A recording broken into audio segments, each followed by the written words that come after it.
Good morning students.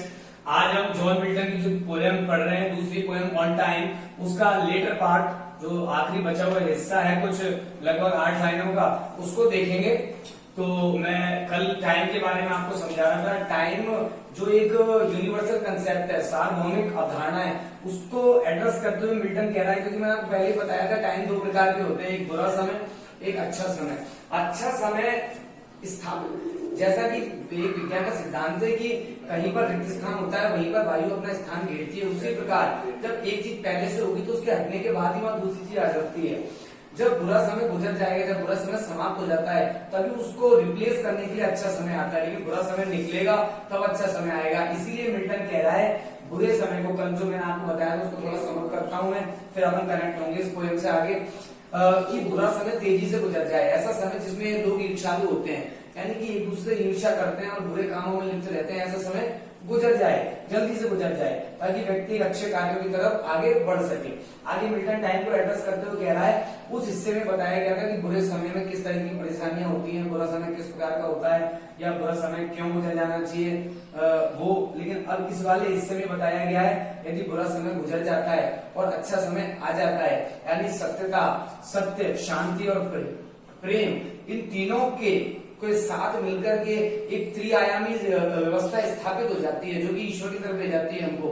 अगर ऐसा हो जाता है तो फिर कैसा होगा, यानी कि बुरी स्थिति से, बुरे समय से जब हम अच्छे समय में या अच्छी स्थिति में जाएंगे, तो एक व्यवस्था क्या होगी उसको देखते हैं। When everything that is sincerely good, when, जब मिल्टन कहता है when, जब, यहाँ पर जब शब्द का मतलब है, यानी एक परिस्थिति होती जब बुरे समय था, जब एवरीथिंग, हर चीज, दैट इज, जो है, सिंसियरली गुड, जो बिल्कुल अच्छी है। सिंसियरली मतलब है निष्ठावान, पूर्ण तरीके से, पूर्ण तरीके से, कंप्लीटली। यानी मिल्टन कहता है जब समय अच्छा आ जाएगा तब हर चीज जो होगी दैट इज सिंसियरली गुड, वो कैसी हो जाएगी, अच्छी हो जाएगी। यानी जब अच्छा समय आएगा तो सब चीज अच्छी होंगी, सीधी सी बात तो ये है। एंड परफेक्टली डिवाइन, और पूर्ण रूप से, परफेक्टली मतलब एग्जैक्टली, सटीक रूप से डिवाइन हो जाएगी, कंप्लीटली डिवाइन। डिवाइन मीन्स है दैविक, यानी दिव्य, यानी ईश्वर से जुड़ी हुई। ईश्वर, जैसा कि आप जानते हैं, ईश्वर एक अच्छी व्यवस्था है, ईश्वर गुणों से परिपूर्ण एक व्यवस्था का नाम है, और ईश्वर वहीं पर निवास करते हैं जहाँ पर सचरित्र और अच्छे व्यक्तित्व का पालन किया जाए, जहाँ पर शांति, प्रेम, दया, करुणा, इस तरीके के भाव पाए जाते हैं, वहीं पर ईश्वर निवास करते हैं। ईश्वर अपनी व्यवस्था को वहीं पर प्रदान करते हैं जहाँ पर इस तरीके के व्यक्तित्व धारण करने वाले लोग रहते हैं। तो जब ऐसी स्थिति हो जाएगी, अर्थात जब सब कुछ अच्छा हो जाएगा और सब कुछ दिव्य हो जाएगा, जैसा कि आप समझ सकते हैं, जब सब कुछ दिव्य हो जाएगा, जब सब कुछ ईश्वर की व्यवस्था के अनुरूप हो जाएगा, ईश्वर के अनुसार हो जाएगा, तो फिर संसार में बुरा कुछ बचेगा ही नहीं। और ऐसी स्थिति में विद ट्रुथ, सत्य के साथ, एंड पीस, शांति के साथ, एंड लव, और प्रेम के साथ, यानी ऐसी स्थिति जो होगी, जो बुरा समय गुजरने के बाद अच्छा समय आने पर जो स्थिति बनेगी, वो इन तीनों वर्चूज से, वर्चूज मीन्स होता है गुण, क्वालिटीज जिसको कह सकते हैं हम, सत्य, शांति और प्रेम, इनसे सम्मिलित होकर के बनेगी। पर ऐसी परिस्थिति में शैल एवर शाइन, हमेशा चमकता रहेगा। क्या चमकता रहेगा? ये सब चीजें चमकती रहेगी, अर्थात सत्य, शांति और प्रेम चमकते रहेंगे। ये चमकते हुए जेम्स हैं, हीरे मोती हैं, पर्ल्स हैं, ये चमकते रहेंगे। अबाउट, अबाउट मतलब है सराउंडेड, यानी कि चारों तरफ, इर्द गिर्द, the supreme throne of him, H बड़ा लिखा गया है, गॉड का जी जो होता है वो बड़ा लिखते हैं, और गॉड के लिए जितने भी प्रोनाउन आते हैं, सर्वनाम आते हैं, वो भी कैसे बनते हैं? कैपिटल। तो यहाँ पर एच, हिम, एच जो आया है वो ईश्वर के लिए आया है, यानी कि जब सत्य, शांति और प्रेम ये जब परिपूर्ण हो जाएंगे संसार के अंदर, तो व्यक्ति एक ऐसा अनुभव करेगा जैसे, और ये चमकते हुए दिखेंगे, व्यक्ति को चमकते हुए दिखेंगे, उसकी दिव्य आत्मा जब ईश्वर के समक्ष उपस्थित होगी मृत्यु के बाद। मैंने जैसा आपको पहले बताया था, इस पोएम के अंदर एक क्रिश्चियनिटी का कंसेप्ट काम कर रहा है, लाइफ आफ्टर डेथ, अर्थात क्रिश्चियनिटी में, बाइबल के अकॉर्डिंग माना जाता है कि मरने के बाद जीवन मिलेगा। हमारे यहाँ तो मरने का मोक्ष की प्राप्ति होती है, या फिर अन्य व्यवस्थाएं होती है जिसका वर्णन करना भी यहाँ पर उचित नहीं है, लेकिन अपन अपने पॉइंट पे आते हैं। तो हमारे यहाँ मोक्ष का जो सिद्धांत है, सैल्वेशन जिसको बोलते हैं इंग्लिश में, उसकी बात ना करके मिल्टन क्रिश्चियनिटी, जो कि Milton as a fact Milton खुद क्रिश्चियन था तो क्रिश्चियनिटी की बात करेगा। तो मिल्टन कहता है कि ये सब तीनों के तीनों गुण जो हैं वो चमकते हुए दिखाई देंगे ईश्वर के सिंहासन के पास। और ईश्वर के सिंहासन के पास ये तीनों गुण जब चमकते हुए दिखेंगे तो टू हुज उसकी हैप्पी मेकिंग, हैप्पी मतलब प्रसन्न करने वाली, हैप्पी मेकिंग प्रसन्न करने वाली साइट दृश्य अलोन सिर्फ, यानी ईश्वर का जब सिंहासन हम देखेंगे तो उसका प्रसन्न करने देने वाला दृश्य हमको प्रसन्न कर देगा, हम भाव विभोर हो जाएंगे, हम आनंदित हो जाएंगे। ऐसा होगा, यानी कि इन 4 लाइनों में 5 लाइनों में मिल्टन ये कहता है कि जब सब कुछ अच्छा हो जाएगा, जब सब कुछ अच्छा रहेगा तो सब परफेक्टली डिवाइन कंडीशन आ जाएगी, सब कुछ अच्छा हो जाएगा, दिव्यता उत्पन्न हो जाएगी और इन तीनों गुणों से परिपूर्ण होकर के एक ऐसा आभा मंडल हमको ईश्वर का दिखाई देगा जिसमें सब कुछ प्रसन्न कर देने वाला होगा। वैसे भी आप जानते हैं कि ईश्वर का दर्शन करना ही एक मोक्ष पा लेने के समान है या जीवन पा लेने के समान है। उसके बाद मृत्यु भी हो जाए तो वो जीवन के समान होती है। आगे चलते हैं अपन। वह जब मिल्टन कहता है जब एक बार ऐसा हो गया, अर्थात जब एक बार हमारा आमना सामना ईश्वर के साथ हो गया या हमारा साक्षात्कार हो गया ईश्वर के साथ, तब when once जब एक बार, once मतलब है एक बार, our heavenly guided soul, heavenly का मतलब है गॉड, हेवन आता है गॉड के लिए, क्रिश्चियनिटी में हेवन बोला जाता है, कसम भी खाते हैं बाय हेवन, बाय हेवन मतलब होता है यानी बाय गॉड, यानी भगवान की कसम। तो हेवन सिंबॉलिकल वे में काम करता है गॉड के लिए।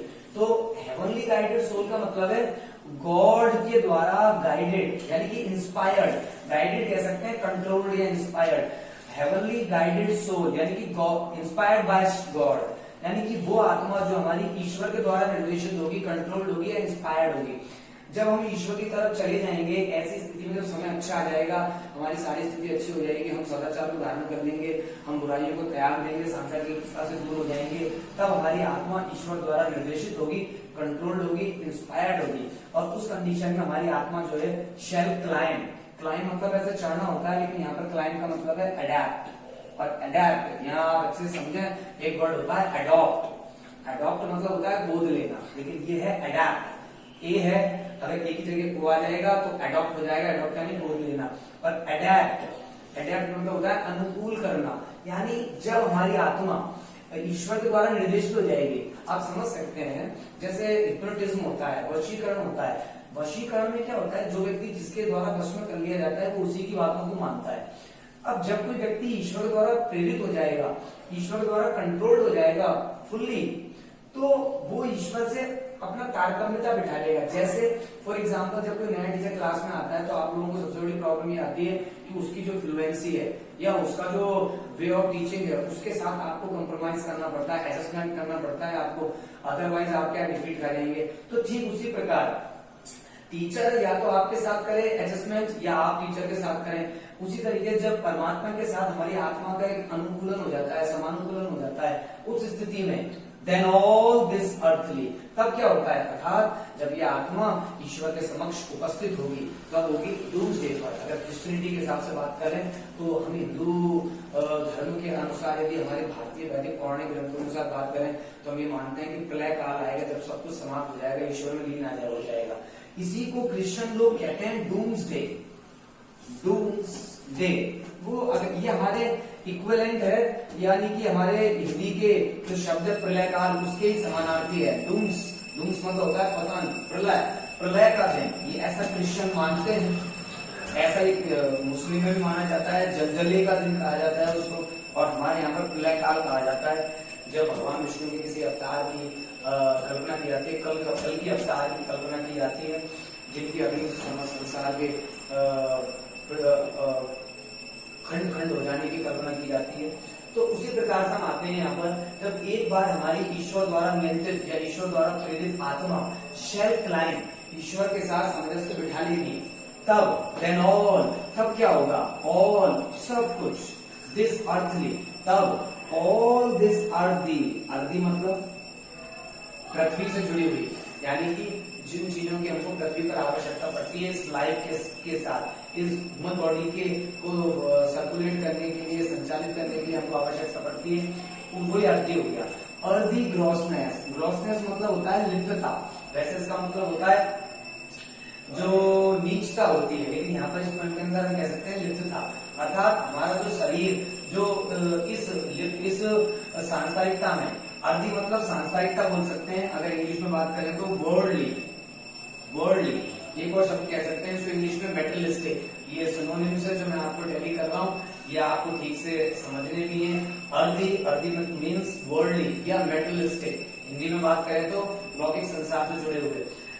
जब ईश्वर से हमारा साक्षात्कार हो जाएगा, हमारी आत्मा का साक्षात्कार हो जाएगा, तो ऑल दिस अर्दी ग्रॉसनेस, ये पूरी की पूरी सांसारिक ग्रॉसनेस, लिप्तता, अर्थात हम लोग जो ये भौतिक चीजों में उलझे रहते हैं ना, ये सब चीजें क्विट हो जाएंगी।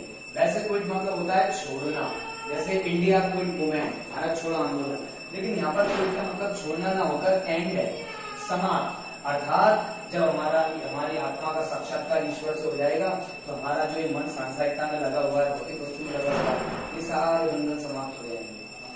एटायर्ड, और जब बंधन समाप्त हो जाएंगे तो हमारी आत्मा इस पृथ्वी लोक से उठ करके स्वर्ग में पहुंच जाएगी, और उस समय की स्थिति क्या होगी? एटायर कहते हैं आभूषणों को, एटायर मतलब है ड्रेस मतलब पहना हुआ। जब और उस कंडीशन में हम पहने हुए होंगे विद स्टार, हम एक ऐसी पोशाक पहन लेंगे, ऐसी ड्रेस पहन लेंगे, हमारा गेटअप ऐसा होगा जिसमें हमारे क्लोथ जो होंगे वो होंगे सजे हुए तारों से, अर्थात हमारे कपड़ों पर तारे होंगे।